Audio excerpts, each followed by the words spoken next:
When I bought this car as a running driving car from auction, it's fair to say I was not expecting to have to be doing so much mechanical work. I've so far already replaced the fuel filter, the map sensor, the IAC valve, spark plugs, oil, everything, but it's still not quite perfectly there. And one of you actually in the comments made a good suggestion that I should try and check the fuel pressure regulator. Looks like it's the old one that's in there. So I've gone ahead and bought one, and that's what we're up to. So this is our old fuel pressure regulator, and as you can see, it looks pretty much like the original one that came out. So I've gone ahead and bought one with the same bar, so the same pressure of 3.0, I believe it was. So anyway, we're gonna get ahead and fit this. Looks like a pretty well straight swap. The tube entry bit is slightly more central than this one, but other than that, it seems pretty self-explanatory. So let's get into it.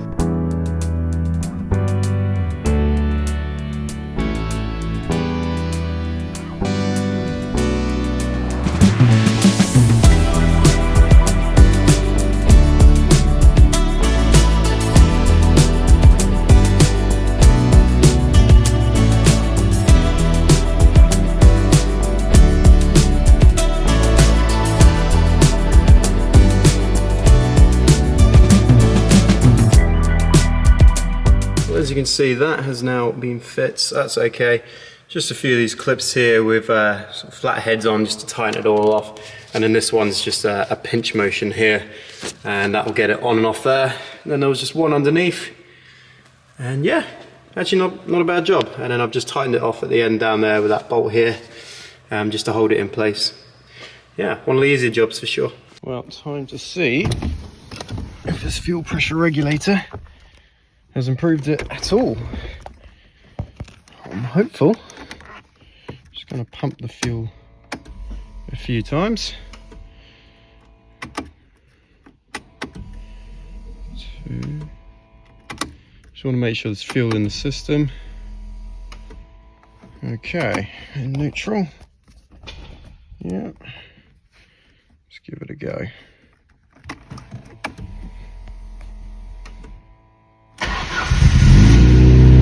That's straight in.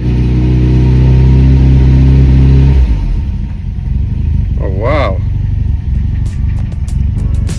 And it's not cutting out at all. That feels pretty good actually.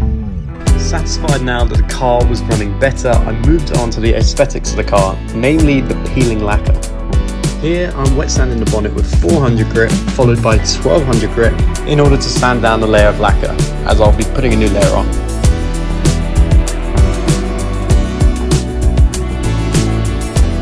Just started doing some wet sanding, and as you can see, the main culprits that are going to need the work are this bit here where it's actually lost some colour as well, so kind of umming and ahhing what to do there. I think we might need to get some touch up at some point.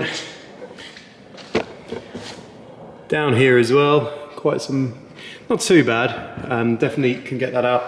Then also over here, this is another point on the bonnet that needs some work. Now, the reason I'm starting on the bonnet is because I've got a feeling this is going to be one of the few parts that I might actually need to spray more paint on, mainly just because of this bit here. I mean, we can't really send it to auction like that, so I'm sort of trying it on this one because worst case, I know this is the one panel that I think we're actually going to have to spray on. So starting on this one and just see how it goes.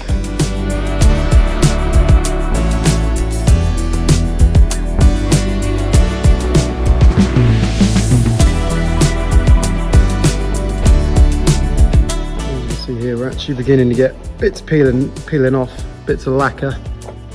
So got a feeling we're doing the right thing. There you go, just quite a bit come off there.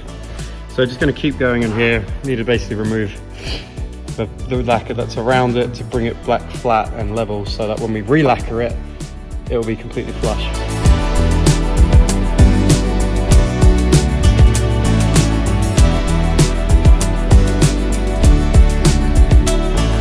As you can see, I don't think that was peeling that badly.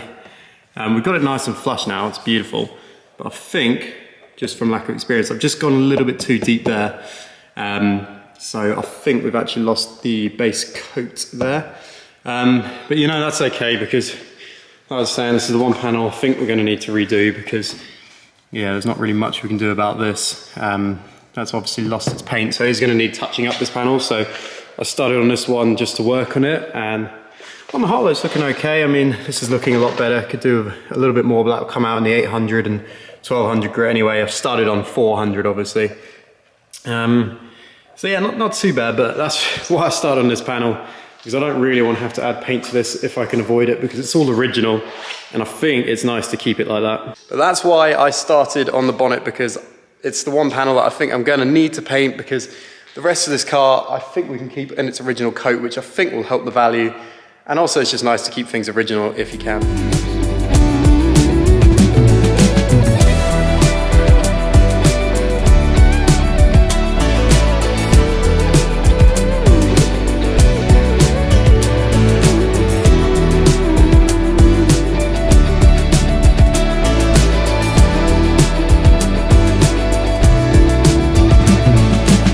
Well, seeing the car like this, all sort of scratched up and off the no longer on its sort of lacquer layer of shine, it is terrifying, I'll be honest with you. But what I've got is I've got some Body Shop lacquer from Halfords. It's basically slightly better quality, sort of, I believe it's 2K, this one from Halfords, but I'm not entirely sure.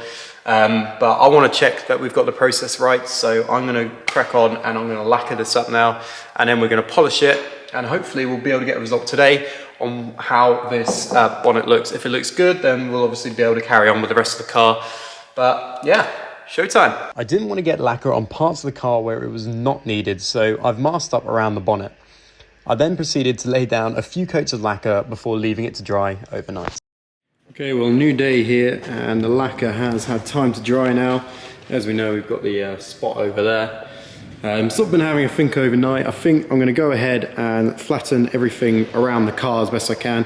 If I do go down and remove the base coat, I'm just going to ask the Body Shop just to sort of blend those parts. I think that's a lot better. If I do it this way, I think for them to actually do all the lacquer work as well, sort of the wet sanding, it's going to cost quite a bit. So this way should keep the cost down. But anyway, we're going to give it a try now with some 1200 grit.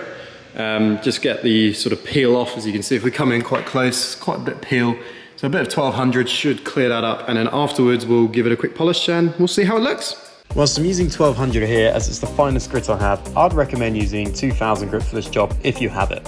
This will help avoid overdoing it and removing too much lacquer. And it's probably hard to tell on the camera, but that has reduced the peel just a little bit, just enough. I don't want to go too far and bring up too much lacquer, because the polish should sort of lower the level anyway, and we should get the rest of it out. All the scratches that we can see, again, this will come out with the polish. So yeah, let's not waste time, let's get straight into it.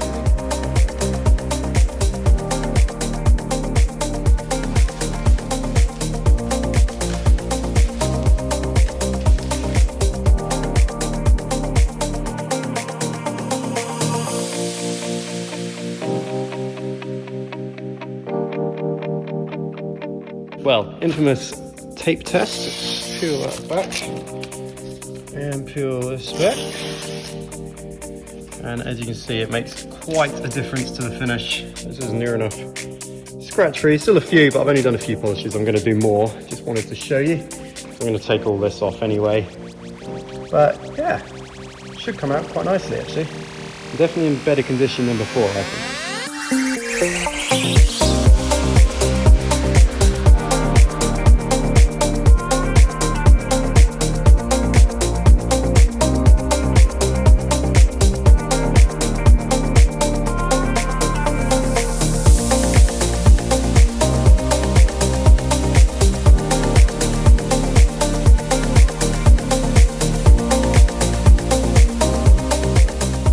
Well, bonnet's pretty well there, so I thought I'd just walk around. Obviously the issues we had over here, it was really peeling back. Well, my hand's running over that is flush now, so once that's touched up, that looks spot on, but there is no lump there anymore, which is perfect. There was another one down here. Gosh, I cannot even see it. I can see it through the camera a bit better.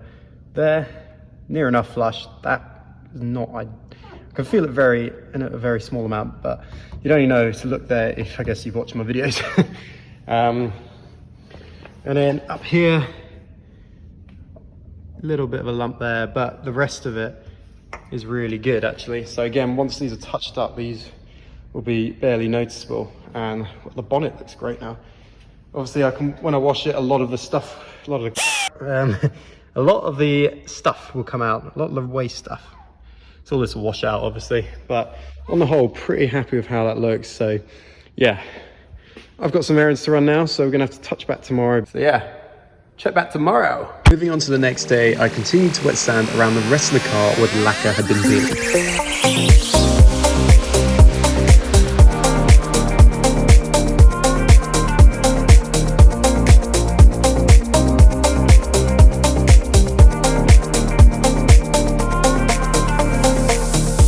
What a horrible job they've done here. This tape is just lifting up all the paint. I mean, I don't know who thought this was a good idea. When I bought it from the auction, it wasn't advertised with this tape on it like this. It's just how it was when I collected it. But I've got really no choice really to get this off. Just gonna have to sort of almost work it out, and then yeah, it's just gonna be more that we need to respray. A bit annoying. They've been really careless with this, I think, in this auction. Was a running driving car? No, it wasn't. And then obviously here as well, the boot latch, I didn't disclose that it didn't close. Reminds me as well, if anyone knows where I can get a boot latch lock that fits this, let me know please down in the comments below. Struggling to find one. I have bought another one, tried to fit that back in October, but it was the wrong size, it was too small. So it's actually quite a big one, but yeah, let me know. But yeah, I'm just gonna try and wet sand a little bit more of this out again. But yeah, how frustrating. Well, much like we did before with the bonnet, I've now wet sanded it down. It looks terrifying because it looks massively scratched, but we're gonna get down. We do have now our 2K clear lacquer. So we're gonna get this prepared, we're gonna get it sprayed, let it dry a bit, and then yeah, we'll polish it up and it should look nice and clean like the bonnet. So yeah, let's get it ready. Same as with the bonnet, I laid down a few coats on the boot as well as where I'd wet sanded around the rest of the car, then left them all to dry over the weekend. So it's now Monday morning, the car has had all weekend to dry, lacquer is dry to the touch, so time to give it a quick wet sand on the bits that I have lacquered, and then we'll polish it, get it looking nice and shiny. And well, this is where I messed up. No, the thumbnail wasn't clickbait. Despite wet sanding and numerous coats of polish, it seemed I'd somehow not followed the same process and had quite badly scratched one side of the boot. Well, this seems to be a better way to show you with the flash on, and instantly now you can see the sort of scratches all the way through it. And that, I can tell because I did a different stroke to the polishing, is from the wet sand, because it's sort of smaller sort of circular motions. And you can see in the scratches that that's exactly how it is. So what I've done is I've actually just gone straight to polishing this one. Obviously I did a very light wet sand at the beginning, but I've gone straight to polishing it. And well, as you can see, that is a much better result. I've still got a little bit more coats to do on this one. That's why it's not as clear. I mean, you can see a very nice reflection there. And we'll get there with this side as well. I just need to do more coats. But interestingly, the wet sand seems to have just created nowhere near as nice a finish, which I'm really surprised by. Yeah, I'm not gonna lie, I'm very surprised at that result. I thought wet sanding would get it nice and flush, but really it just seems to be scratching it somehow. It's brand new wet sandpaper it's brand new sandpaper I'm using and wet water. So I don't really know what's causing that. Maybe for future reference, so I know if you know why that's happening, let me know down in the comments below, but it is stifling me a little bit.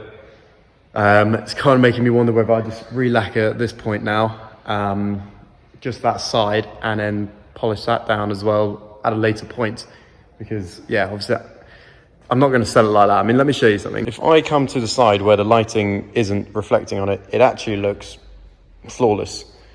But you know, some people will be like, okay, let's just get outside and sell it like that.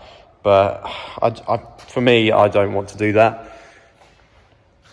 I mean, as soon as you get it into this kind of light, which I granted isn't going to be often, people aren't going to get the benefit of lights like that just to really illuminate it. But this is probably what people will see and they'll think, oh, looks quite nice. But to be fair, I can see where this is in the naked eye, not on the camera. I can actually see scratches sort of showing through it as well. So yeah, maybe they would notice. People probably wouldn't get away with it. But yeah, I think I'm gonna have to re-lacquer this point. So this is where I need your help. What's the best way to deal with this side? That side, I'm pretty confident if I just keep polishing it, I'll be fine. So how do you prevent these scratches from happening? Do you just not wet sand it as much? Do you do it really, really gently? Let me know down in the comments below, because I do want to correct this side. And then I think the rest I'm just going to go straight to polishing and it'll be fine. So yeah, like I say, do I just wet sand more gently, or do I not wet sand? All the videos I've seen seem to suggest I do, but the results seem quite clear. Or do I even just re-lacquer this half here, so to mask everything else off, and then just polish it straight away after? Let me know what you think down in the comments below, because yeah, I'm a bit stumped by this. Not to be deterred, I continued with the rest of the car. And well, this is the final result. As you can see, we've got some shine over here again now. Not too bad, you can see my legs. Done a little bit up here. Also got that through to the shine. A little bit along here again. Just sort of cleared it out. A little bit down here. This is the spoiler. You see, looking pretty clear as well. Maybe bits I can do again, like this bit. I think that might just be because it's still not clean. Come around, done a little bit around here. Again, a lot of this sort of stuff that you can see on is just the polish just needs washing off. But I've done a bit down here, bit here, and then a bit up here as well. And it's all starting to get there. Obviously with this is one of the bits I need touching up by the paint shop. Well, that was exhausting. I'm hoping to not have to do that again anytime soon, because yeah, not a fun job. Straining my arm, just holding the machine there for all that time.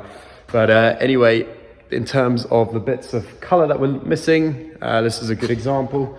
I'm gonna get the paint shop to touch those up, sort of blend them in, I guess. But other than that, we're going to be trying to do the rest of this car now ourselves. I've also been shopping for some new alloys now. Online, you can get 4 refurbished alloys for around £800 on eBay, but I found this set for £420 was the agreed price in the end on Facebook Marketplace. And on the whole, they're looking pretty good. All the tires have got tread as well. There are sort of bits of scuffs which I'm going to have to look to. I think I'm just going to sand them down. But on the whole, these aren't too bad. It's just the edges. The seller has paid to have these all straightened out as well, which is what the remnants of this sort of grey bit on the tyre is. But on the whole, these are looking pretty good. I mean, £420 for the set and the tyres. Yeah, I think we've done all right, because this isn't going to, I mean, none of these are deep at all, so it's going to be very easy to sand out. So yeah, I think we've got an absolute steal there. So we are going to start by just doing a light sand around the edge, and then I've got what I'm hoping is the correct paint code for spraying those bits around the edge. I'm not going to respray the whole alloy, just the bits around the edge, so I've just got a can for that. But yeah, let's see how it works. Alrighty, well, got it all set up now. Got 4 alloys, 1, 2, 3, 4, all the way along there. Got 320 grit, just a fine bit of paper. I'm literally just going to go around the edges here, nothing else, and then we're going to spray it. Nice and simple, I hope.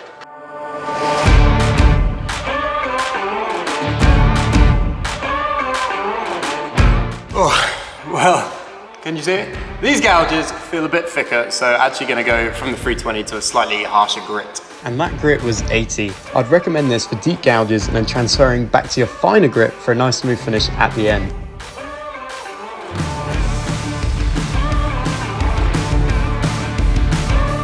Well, there was actually quite a deep gouge in here. It was really bad. You can kind of see some remnants of it, but that again now is soft to the touch, so should look okay once it's finished. But yeah, 2 down, 2 to go. Well, here's the end result. I've just blitzed through those 2. Again, just trying to get it looking flush, so it's not immediately obvious how horrendously curved these look. As you can see, and obviously I've shown you those 2 already. So now I'm just going to prepare it all, so it's only going to be the bits around the edge here that are on display. That's the plan anyway. They want to be the only bit I spray, because I feel like if it's not an exact color match, I'll be able to get away with it if it's just here. But obviously if I start spraying that as well, or parts of it, and it doesn't match, then we're up shit creek. To make sure I didn't spray the central parts of the alloy, I used some paper and pressed against the edges of the alloy so it'd leave a nice mark on where to cut. Well, that's it pretty well prepared now. I'm going to be sort of spraying directly downwards, so I'm not trying to get it completely spot on in terms of covering all the gaps. So we're sort of going to spray in this kind of motion anyway. So yeah. Let's see what this first one looks like. Well, the benefit of only spraying the outside is it's very, very quick. So whilst that is drying, we're gonna get onto this next one here now and carry on our way up. Second one now underway. Not bothering showing the time lapse of this process because if you followed this build, you'll have seen me do the exact same process. That's all I'm doing with this, is what I did to these alloys here. So yeah, obviously if you wanted to actually watch the process, watch me do the alloys on this car. But otherwise, yeah, you know full well what I'm doing. So we'll cut to when I've done all four. And here is the end product. Well, I say end product. I've got one more coat to do on here, but looks okay. I've obviously just cut some paper out to the size and just sprayed sort of around it here. And yeah, I'm just gonna let this dry now for an hour or so. But in the meantime, we can come back to the car because I've bought some kit here. As we can see, plastic restorer, just a nice little, what do you call it? Nice little touch-up kit, which I can use on sort of plastic bits like this. I think even plastic rails along here as well. I was going to do this bit as well, but this has actually come out quite nice from the polish, sort of unintentionally. So might not do that bit anymore, but obviously door handles as well. Part of the mirror, just sort of part here, we can just start touching that up. And I actually think just touching up those bits of plastic is actually going to have a dramatic effect on how this car looks. At the minute, the plastic just makes it look a bit of a tired, dull sort of car, I guess, but we're going to give it a go now and we'll see what it looks like.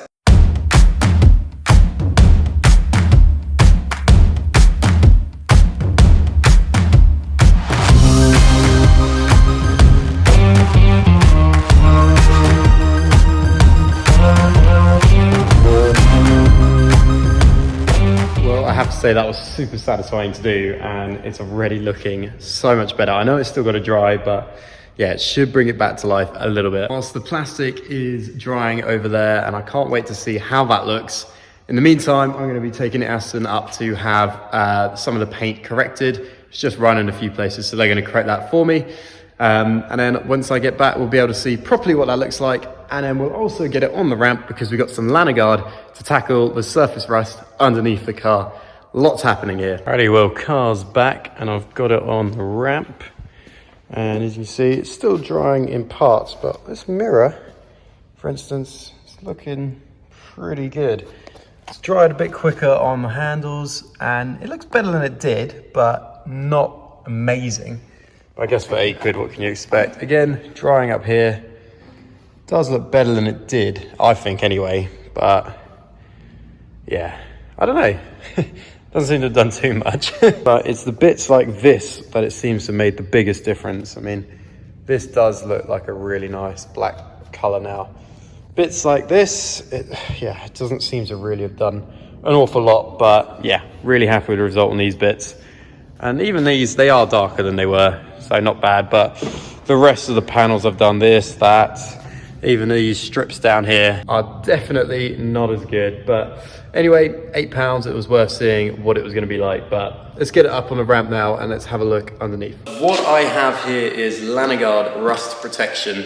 Idea is pretty simple. We'll connect up this nozzle here and we'll just spray the underside of the car.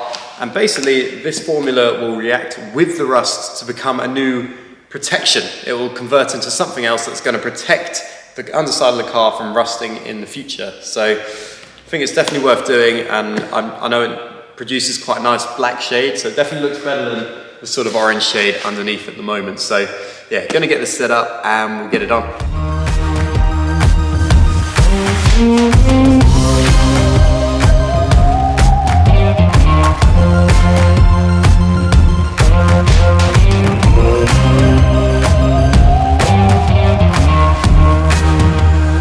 That done, how the alloy's looking. Have a little sneaky peek.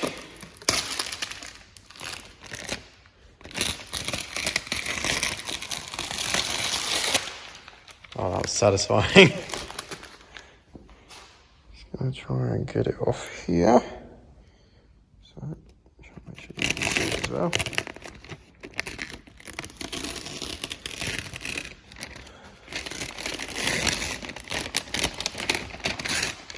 Haha. Seems we've got a pretty decent colour match there. Oh, that is so much better. Yes. And what a result these have come out as. Really nice colour match. It's still drying, but there you go. 420 quid. And then the can cost me, what, £6? So £426 for original Ford lattice alloys with 4 tyres of good tread, nice colour match, no more curbing. Very happy Alex. Now, this car actually isn't too rusty considering it's a 33-year-old car. I was actually pleasantly surprised that I thought it was going to be horrendous under there. But the lanyard guard should help with the little bits of surface rust that are present. It's quite a common fault on, well, common rust point is the jack points. And they probably look the worst under there. So I've actually sprayed the heaviest amount of lanyard guard there, and hopefully that should help. But obviously once that's dried, we're going to apply some grease, which we've got with the lanyard guard set as well, which you're meant to do to the most rust prone areas. So we're going to do that, but obviously we're waiting for that to dry now, and we're waiting for our alloys to dry, and then we'll fit those. But you're going to have to wait till the next episode for those, because yeah, I'll just literally be watching paint dry otherwise. But anyway, hope you've enjoyed this episode. I think it's going to be quite a long one, judging by the amount I've filmed. So yeah, hope you've enjoyed a longer episode. Anyway, for now, catch you soon. Alex checking out. Bye. Actually, wait, checking back in. If you're new, please do subscribe if you want to see more content like this. We obviously have other builds as well, like a Ferrari to come soon. Just waiting for parts to arrive on that. And obviously, if you want to just support the channel, you're already subscribed to us, well, thank you. But if you want to support the channel, do drop us a like, because I think it really does help with the algorithm. And YouTube might start recommending us more. And obviously, if we can start growing this into something, then we can get more builds and more exciting nature of the builds, more expensive cars as well. So yeah, really exciting, but obviously it all starts with trying to grow the channel, I guess. So anyway, now I'm checking out. Thank you so much for watching. Cheers now. Bye bye.